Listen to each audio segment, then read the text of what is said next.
Seja você muito bem-vindo ao canal Vamos Falar Sobre. Meu nome é Leandro Lestat e você está aqui hoje para a gente falar um pouquinho mais sobre Isaías.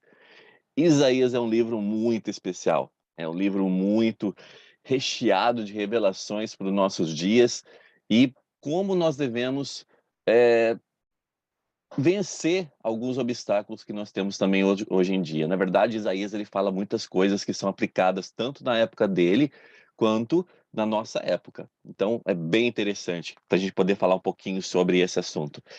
E também eu gostaria de convidar você para dar uma olhada no canal da Cilei, é o canal Sarsa Ardente. É um canal bem especial também, que ela fala sobre Vem Segue-me, né? No meu canal também a gente tem um, uma série de vídeos também sobre Vem Segue-me, e no canal dela, ela também trata do Vem Segue-me. E é bem legal porque ela faz uma live toda quinta-feira à noite. E essas lives, elas acontecem, né, ao vivo ali pelo Facebook e pelo YouTube. Então, vale a pena você assistir. São aulas que, às vezes, ela chama participantes também para poderem participar e tudo mais. Nessa semana passada, por exemplo, teve os missionários que participaram da aula dela. Então, ficou bem espiritual, ficou bem legal. Vale muito a pena. E também a Cilei, ela participa de um quadro no Videira Verdadeira, que é o Papo Tudo de Bom, em que ela entrevista um youtuber da igreja toda semana. Então, essa semana, na verdade, ela também entrevistou uma dupla de elders e foi sensacional. Então, vale a pena vocês darem uma olhada. Eu vou deixar o link aqui embaixo também do canal Sarsa Ardente, ok? Para que vocês também possam se inscrever no canal dela e curtir também, beleza? E não se esqueçam também, curtam o vídeo aqui, compartilhem com seus amigos e não se esqueçam de se inscrever também no canal, beleza? Vale muito a pena para que vocês possam ficar aí antenados sobre o que nós temos de novidades aqui no canal. Vamos falar sobre.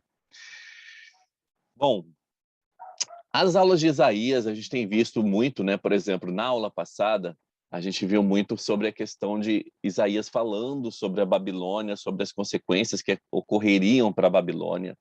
E ele continua falando sobre isso, né? Hoje é a nossa aula número 6.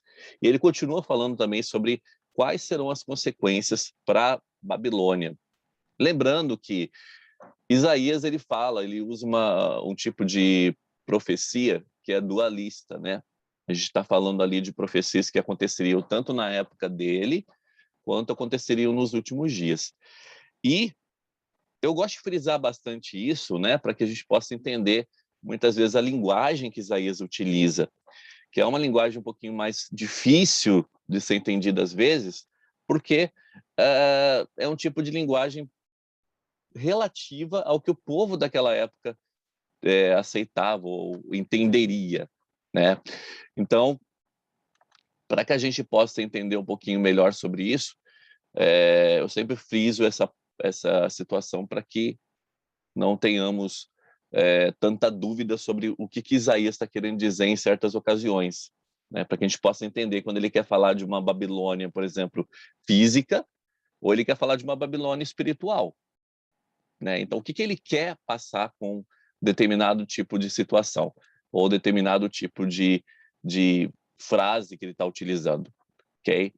Então, para isso que nós precisamos entender essas duas situações. E hoje nós vamos ter a chance de falar um pouquinho sobre profecias referentes à plenitude dos tempos, a nossa dispensação principalmente. Então, por isso que é legal a gente poder entender tudo isso que Isaías ele quis passar em relação a essas profecias que podem ser relacionadas tanto à época dele quanto à nossa época também. E hoje a gente vai estudar um pouquinho sobre Isaías a partir do capítulo 24, ok? E lá no capítulo 24, ele já começa, na verdade, meio que puxando a orelha de Israel, né, do povo dele. E ele fala o seguinte no versículo 5: porque a terra está contaminada por causa de seus moradores, porquanto trespassam as leis, mudam os estatutos e quebram o convênio eterno. Então, olha só as consequências que estavam acontecendo com aquele povo, né? Lembrando que ele está falando muito aqui referente à Babilônia física e relacionada também à Babilônia espiritual. Mas olha só o que estava acontecendo. As leis dele estavam sendo mudadas, os estatutos dele estavam sendo quebrados, né? E os convênios eternos estavam também sendo quebrados. Então, as ordenanças estavam sendo, como eu posso dizer, sendo quebradas, né? Aqueles acordos feitos entre o homem e o Senhor, eles estavam sendo desfeitos ali. E esse convênio eterno que o Senhor tinha feito com os homens estava sendo aniquilado pelo povo. Então, quando são modificadas, as ordenanças perdem o seu poder de salvar. Então, isso é uma coisa muito séria.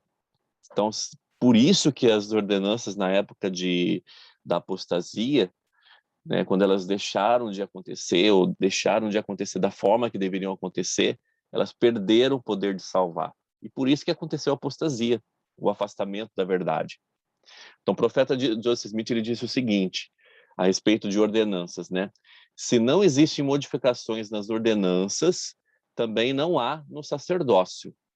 Onde quer que se administre as ordenanças do evangelho, ali estará o sacerdócio. Então, uma coisa está conectada com a outra. O sacerdócio, que é o poder de Deus, ele está conectado com as ordenanças. E essas ordenanças só existem porque elas estão conectadas ao poder do sacerdócio. Então, o que acontece? Quando uma ordenança é feita, existe um elo, né, que acontece entre a terra e os céus. E esse elo ele acontece devido ao poder do sacerdócio, ao poder de Deus aqui na terra, que é conferido ao homem para agir no nome dele. Então, quando essa ordenança é quebrada ou esse elo com o sacerdócio é quebrado, tudo se perde. Então, essa era a condição do povo naquela época. Eles estavam quebrando convênios eternos.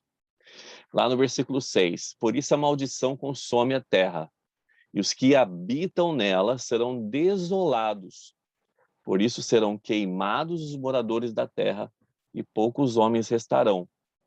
Só restou desolação na cidade, e a porta ficou reduzida a ruínas. Ele está falando aqui da queda da Babilônia, né, que a gente falou um pouquinho na aula passada.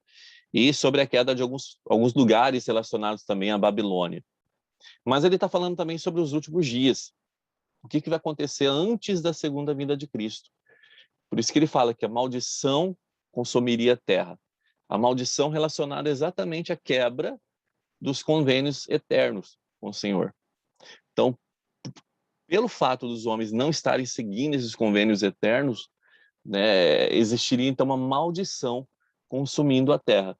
Por isso que ele fala, né, que os seus habitantes seriam queimados e tudo mais. É o que vai acontecer durante a época da segunda vinda. E lá no versículo 21 fala o seguinte: acontecerá que naquele dia o Senhor castigará os exércitos do alto nas alturas e os reis da terra sobre a terra. Então o Senhor, na verdade, ele castigaria a questão do orgulho, né? Quando ele fala o exército dos altos nas alturas e os reis da terra sobre a terra. Não somente, ele não está falando literalmente sobre reis, não está falando literalmente sobre governantes, mas está falando sobre a questão do orgulho dos homens. Então, esse orgulho dos homens seria castigado pelo Senhor. Lá no 22. E juntamente serão amontoados como presos numa masmorra, e serão encarcerados no cárcere, e outra vez serão visitados depois de muitos dias. Olha que interessante aqui que ele fala sobre o mundo espiritual, né? Olha, e juntamente serão amontoados como presos numa masmorra. Então, o que aconteceria com as pessoas que morressem, né? Tanto nessa época da segunda vinda, quanto na época da queda da Babilônia, é que essas pessoas elas iriam para o mundo espiritual, né? E fala aqui, serão encarcerados num cárcere. Ou seja, essas pessoas que morrem contra o evangelho, que não têm, na verdade, o evangelho na vida delas, não passam pelas ordenanças sagradas, elas estão num estado, no mundo espiritual, de prisão espiritual. Então, por estar nesse estado de prisão espiritual, aqui é falado sobre que eles estariam num estado de cárcere, né? E outra vez serão visitados depois de muitos dias. E isso aconteceu na época que Cristo morreu, né? Quando Cristo morreu, ele foi visitar os espíritos que estavam em prisão no mundo espiritual, e a partir dali ele designou outras pessoas, outros soldados no mundo espiritual, para que pudessem fazer a mesma missão que ele teve ali, que seria compartilhar o evangelho com as pessoas que estavam em cárcere no mundo espiritual. Então, olha aqui, uma profecia, ou melhor, uma escritura totalmente falando sobre a questão do mundo espiritual. O que acontece no mundo espiritual. E é uma situação que aconteceria também nos últimos dias, né? Quando Cristo vier, as pessoas morrerem, a terra passar por toda a destruição e tudo mais, o local que todos os espíritos vão será o mundo espiritual. E ali, na verdade, vai ficar até a época da ressurreição, quando o corpo físico e o espiritual vão ser juntados novamente, para que possam passar, né, pelo estado do milênio ou aguardar até que haja o julgamento final. No 23 fala, e a lua será humilhada, e o sol se envergonhará quando o Senhor dos Exércitos reinar no monte Sião em Jerusalém, e perante os seus anciãos em glória. A lua será humilhada, o sol se envergonhará. Ou seja, quando a gente pensa em luz, a gente pensa sobre a luz relacionada à lua, a luz das estrelas, a luz do sol, que ilumina. E ele fala que esse tipo de luz se envergonharia perante o Senhor dos Exércitos. O elder Orson Pratt, é um apóstolo, ele falou o seguinte, a luz se confundirá e o sol se envergonhará, porque o esplendor que acompanhará Cristo e seu retorno à terra será o de uma luz superior, uma luz que fará tudo mais parecer escuridão. Então esse é o tipo de luz que virá na época da segunda vinda de Cristo. E é exatamente como falado aqui, né? A luz do sol, a luz da lua, a luz das estrelas se envergonharão perante a luz e o esplendor de Jesus Cristo. Então a gente viu aqui algumas consequências relacionadas à queda da Babilônia, tanto a queda da Babilônia física quanto a queda da Babilônia espiritual. E o que aconteceria antes do milênio ou antes da segunda vinda de Cristo. Capítulo 25, a gente pode considerar como um salmo de Isaías, porque ele presta algumas homenagens aqui ao Senhor. E eu selecionei alguns versículos para que a gente possa falar um pouquinho sobre, porque são versículos bem interessantes que ele expressa o sentimento dele ao Senhor, e a gente pode também identificar algumas verdades, algumas doutrinas aqui também.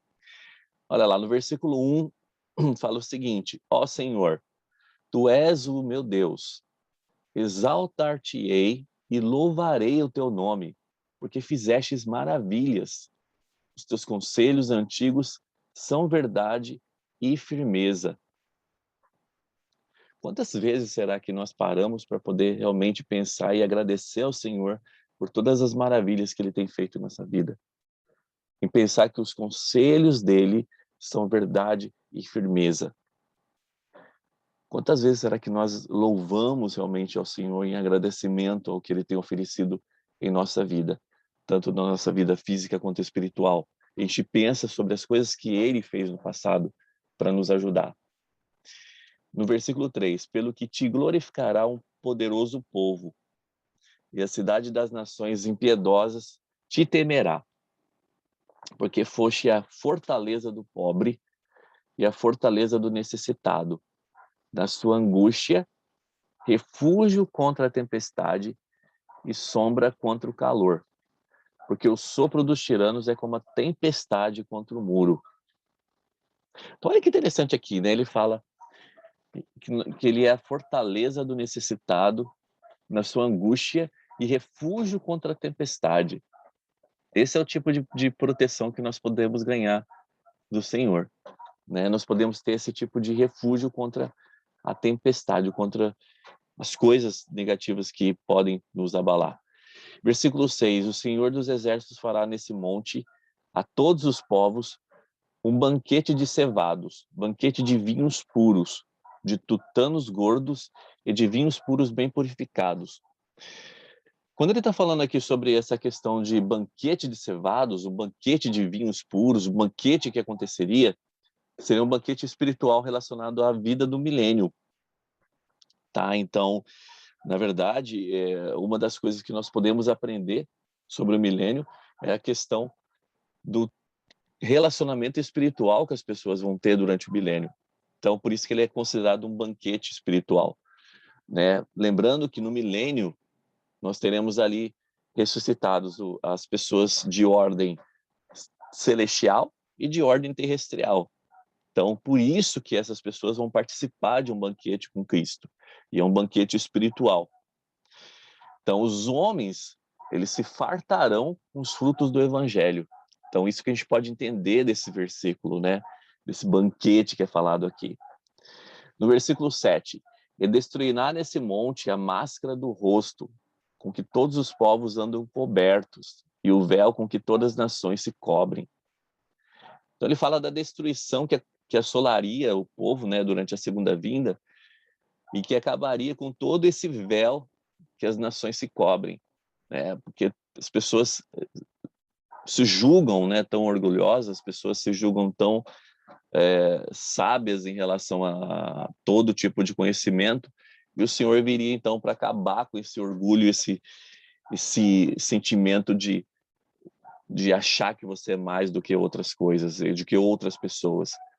E acabaria então o Senhor com esse véu, né, que cobre todas as nações, esse véu que separa uma nação de todas as outras, né? Então, esse véu que é falado aqui seria relacionado exatamente ao véu da incredulidade, né? O véu da pessoa não querer entender, não querer saber das coisas do Senhor. Então, esse véu da incredulidade caracteriza os homens dos últimos dias que rejeitam o evangelho. Então, o Senhor destruiria esse véu, né? Essa situação relacionada a essas pessoas que rejeitam o evangelho. No versículo 8, tragará a morte na vitória, e assim enxugará o Senhor Deus as lágrimas de todos os rostos, e tirará o opróbrio do seu povo de toda a terra, porque o Senhor o disse. Olha, tragará a morte na vitória. Então, é uma das consequências da segunda vinda também, quando nós pensamos na questão da ressurreição. Por isso que ele fala, né? Tragará a morte na vitória. Ou seja, qual é a vitória que as pessoas ganham perante a morte? Exatamente a questão da ressurreição dos mortos. E a gente sabe que para o milênio existe uma ordem de ressurreição, né, na questão da segunda vinda do Senhor, e essa segunda vinda vai acontecer e vai proporcionar, né, a ressurreição dos mortos. E essa ressurreição ela vai acontecer numa ordem. Ou seja, qual será essa ordem?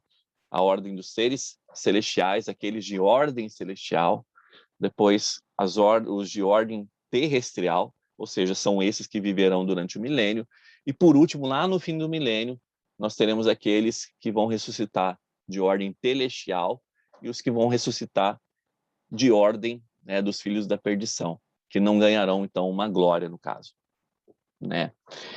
Versículo 26, ele continua nesse salmo, né, de agradecimento também ao Senhor, e ele fala no versículo 3: tu conservarás em paz aquele cuja mente está firme em ti, porque confiará em ti. Confiai no Senhor perpetuamente, porque o Senhor Deus é uma rocha eterna. O caminho do justo é todo plano. Tu que és reto, aplainas a vereda do justo. Até no caminho dos teus juízos, Senhor, te esperamos. No teu nome e na tua lembrança está o desejo da nossa alma. Na minha alma te desejarei de noite. Com o meu espírito que está dentro de mim, cedo te buscarei. Porque havendo os teus juízos na terra, os moradores do mundo aprendem justiça. Olha que interessante, que espiritual, né, na verdade, esse tipo de salmo aqui que ele está cantando ao Senhor, né? Tu conservarás em paz aquele cuja mente está em firme perante ti. Nós que estamos aqui na Terra, nós podemos dizer, ou nós podemos ter uma ideia de qual reino nós vamos ganhar, né, no final. Nós podemos ter esse tipo de certeza pela paz cuja mente que está firme no Senhor pode ter. Essa paz que está firme no Senhor e essa paz que nós podemos ter, isso vai ser uma garantia para a gente de que nós possamos ganhar o reino celestial. Então, onde que está essa paz? Onde que está realmente essa mente que deveria estar firme no Senhor? E ele fala, né, que nós podemos confiar no Senhor, porque Ele é a rocha eterna.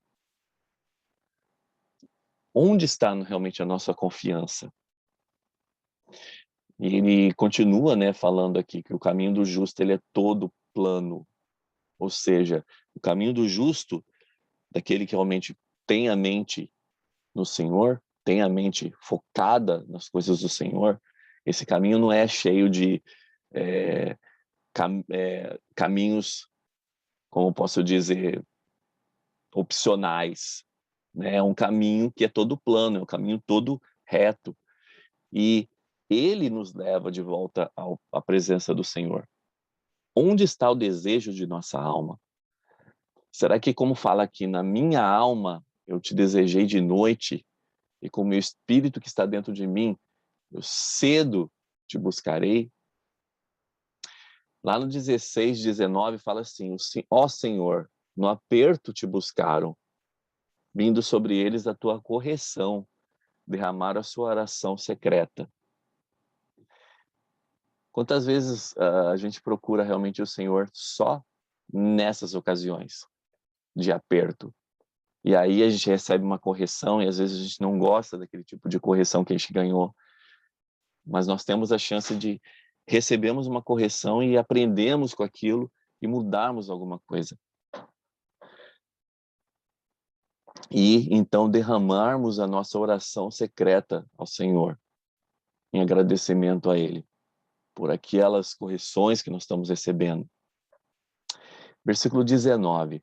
Os teus mortos viverão, como também o meu corpo morto, e assim ressuscitarão.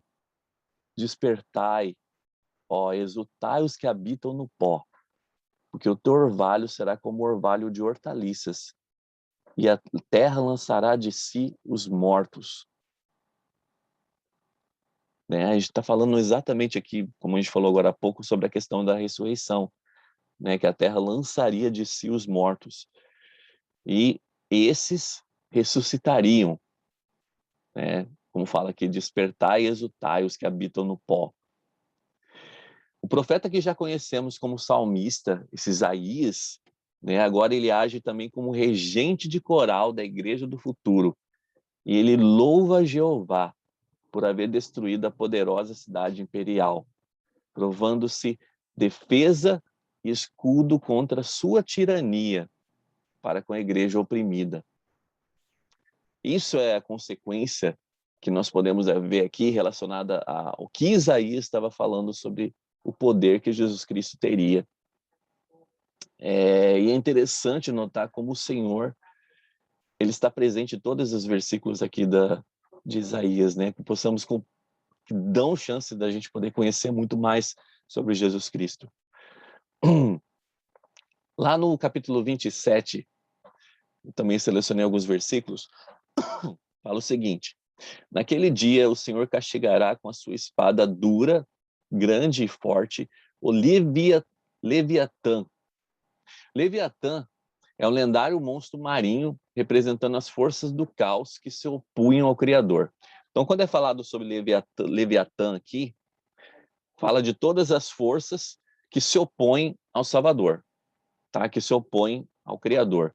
Então, é uma lenda, né, sobre esse monstro marinho que existia E esse monstro aqui está para representar Lúcifer e seus seguidores.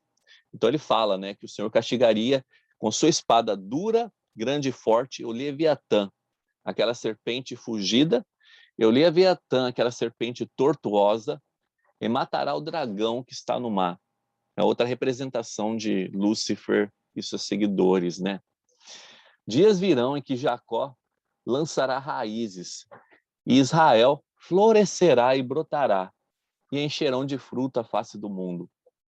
A gente sabe, na verdade, que Israel teve seu momento ali meio que negativo, né, perante o Senhor, mas, como fala aqui, Israel floresceria e brotaria e encheria de fruta a face do mundo novamente. Então, uma das profecias que são faladas bastante no livro de Isaías é sobre a coligação de Israel, é sobre a volta dos povos de Israel para que eles possam ser coligados novamente perante o Senhor. Versículo 10, porque a cidade fortificada ficará solitária, e a morada será rejeitada e desamparada como um deserto. Ali pastarão os bezerros, e ali se deitarão e devorarão os seus ramos. Então ele fala o que aconteceria, né, a Babilônia naquela época, o que aconteceria às cidades que estavam contra o Senhor naquela época, e ele fala de novo o que aconteceria nos últimos dias, né? Porque a cidade fortificada ficará solitária. Quando ele está falando sobre cidade fortificada aqui, ele está falando sobre Israel, né? A gente sabe que Israel, na verdade, ela foi dissolvida, né? Por isso que existe a questão da coligação de Israel, porque as cidades, os povos pertencentes, né, a Israel foram levados cativos. E aí, qual é a grande missão da coligação de Israel?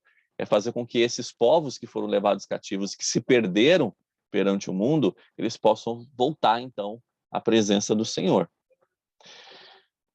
Versículo 11, 12 e 13. Quando seus ramos se secarem, serão quebrados, e vindo as mulheres, atearão fogo neles, porque este povo não é povo de entendimento, pelo que aquele que o fez não se compadecerá dele, nem aquele que o formou lhe fará favor algum.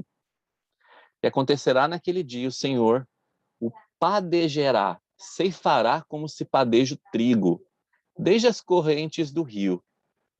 Ou seja, quando está falando do rio, está falando da Mesopotâmia, né? Até o rio do Egito. E vós, ó filhos de Israel, sereis escolhidos um a um. Então ele está falando aqui sobre os filhos de Israel que seriam perdidos, né? Porque seriam quebrados e seriam espalhados. Mas como ele falou aqui, eles seriam colhidos novamente um a um.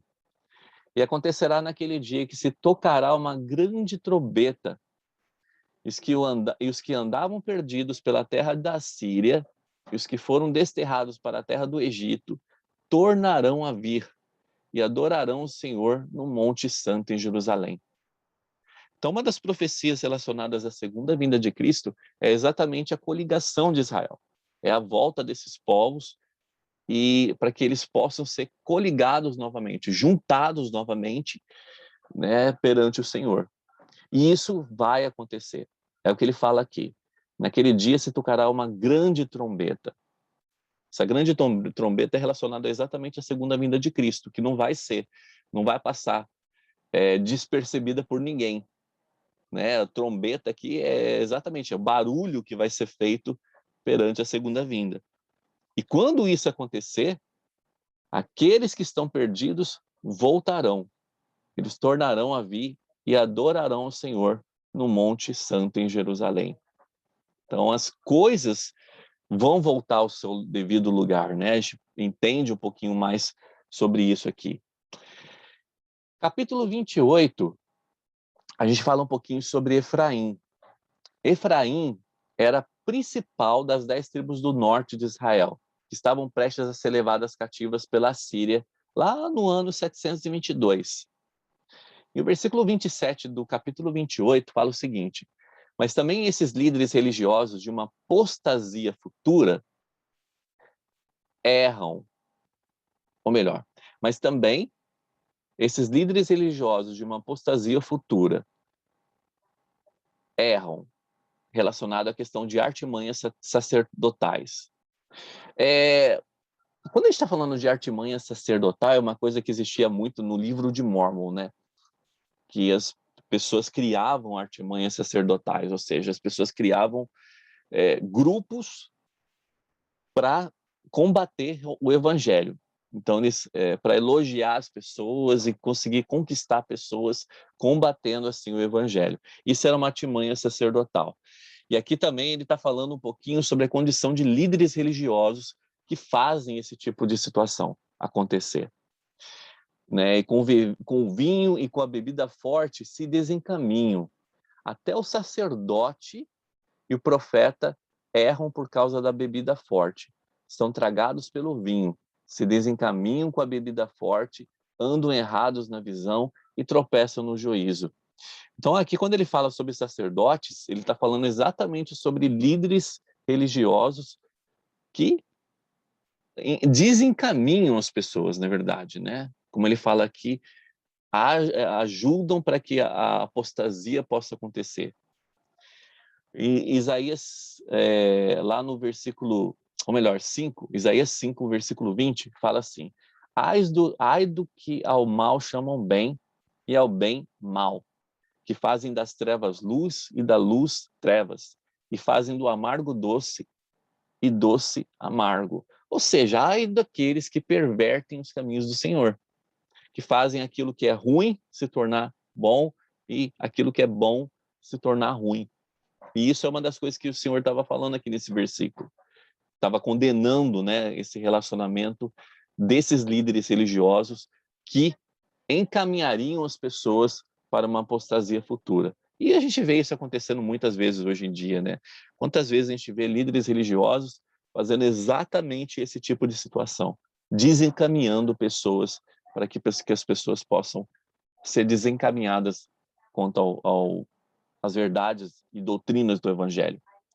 Ai do que são sábios aos seus próprios olhos e prudentes diante de si mesmo.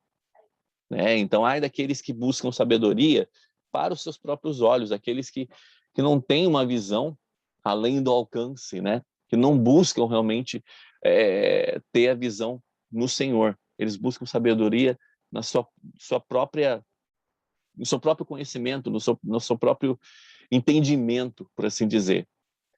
E eles se consideram, então, prudentes diante de si próprios. A quem, pois, se ensinaria o conhecimento? E a quem se daria a entender os que se ouviu? Ao desmamado do leite e ao arrancado do peito. Lá em Doutrina e Convênios 19, versículo 22, fala o seguinte: porque agora não podeis tolerar carne, devem receber leite. Portanto, não deverão conhecer essas coisas para que não pereçam. Muitas vezes, as pessoas querem se dizer muito sábias, muito conhecedoras da verdade, mas elas se esquecem que elas têm somente o leite. Nem a carne elas receberam ainda. E esse leite é dado, na verdade, para que elas não pereçam.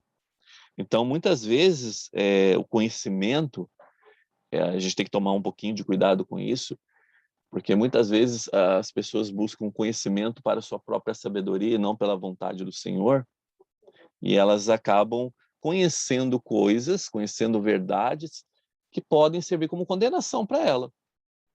Então, muitas vezes, a questão de conhecer o leite, conhecer as coisas básicas, é justamente para evitar que as pessoas possam não perecer, né? Ou seja, porque as pessoas vão ser julgadas de acordo com o conhecimento que obterem, né? E nós temos que tomar cuidado com que tipo de conhecimento nós vamos receber, ou procurar.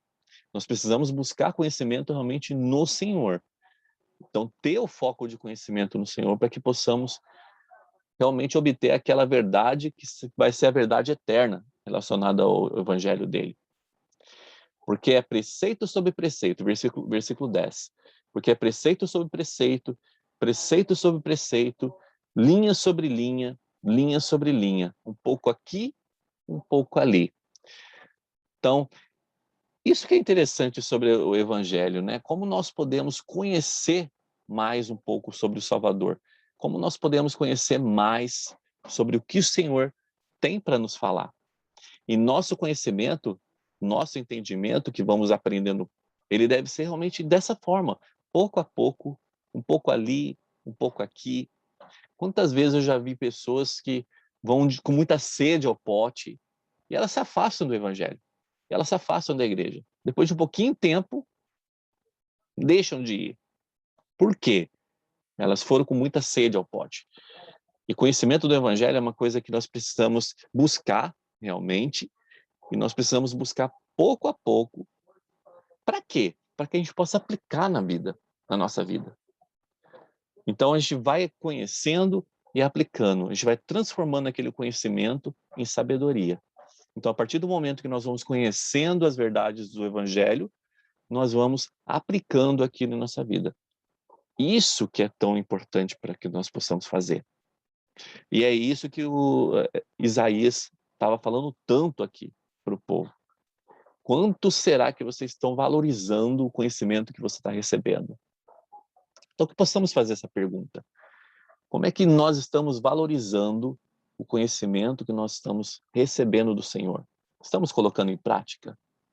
Estamos realmente aprendendo um pouco aqui, um pouco ali, para que possamos, então, colocar em prática preceito sobre preceito, linha sobre linha, e assim por diante. É dessa forma que Cristo cresceu.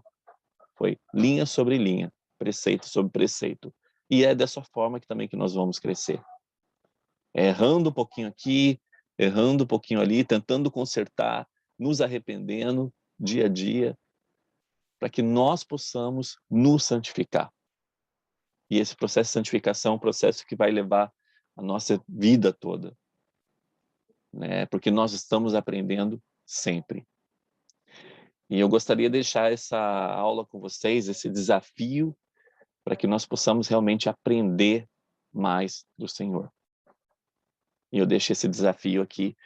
E essa aula, não esqueçam aí também de curtir, compartilhar, né? E também se inscrever no canal. Obrigado pela sua participação, obrigado aqui pelos seus comentários. E a gente se vê então no próximo encontro para falar um pouquinho mais sobre Isaías. Tá bom? Até lá então, galera. Tchau, tchau.